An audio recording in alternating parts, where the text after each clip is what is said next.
22 জানুয়ারি 2024। অযোধ্যায় রাম মন্দিরের উদ্বোধন নিয়ে দেশ জুড়ে উন্মাদনা। সোনার মুদ্রা দিয়ে মূর্তিতে প্রাণ প্রতিষ্ঠা করেন প্রধানমন্ত্রী নরেন্দ্র মোদী নিজেই। রাম মন্দিরের উদ্বোধন উপলক্ষে দেশ বিদেশ থেকে আসেন হাজারো অতিথি। ये राम के रूप में राष्ट्र चेतना का मंदिर है।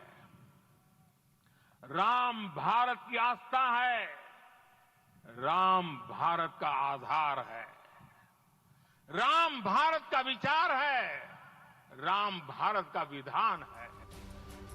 রাম মন্দির উদ্বোধনের 2 বছর পরে মন্দিরে ভক্তদের দান ও প্রণামীর কোটি কোটি টাকা আত্মসাতের অভিযোগে তোলপাড় দেশ।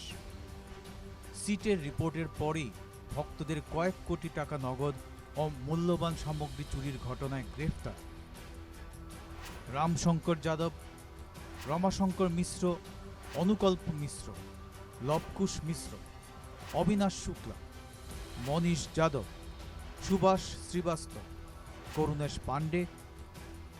তাদের বিরুদ্ধে অভিযোগ দায়ের করেছিলেন শ্রীরাম জন্মভূমি তীর্থক্ষেত্র ট্রাস্টের অন্যতম সদস্য কৃষ্ণমোহন।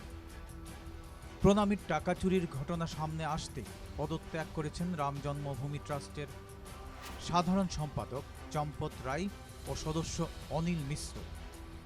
এদিকে রাম মন্দিরের প্রণামী চুরিতে যারা অভিযুক্ত তাদের হয়ে আদালতে সওয়াল করবেন না কোনো আইনজীবী। अभियुक्तों की ओर से वकालत नहीं करेगा।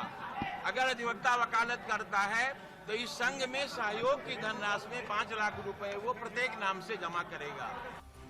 এখনো পর্যন্ত প্রণামী দুর্নীতি মামলায় প্রায় 80 লক্ষ টাকা উদ্ধার করা হয়েছে। ভক্তদের আস্থা পুনরুদ্ধার করার জন্য একাধিক পদক্ষেপের কথা জানিয়েছে trust.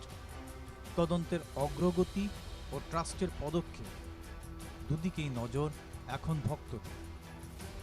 Bureau report, news live Bangla.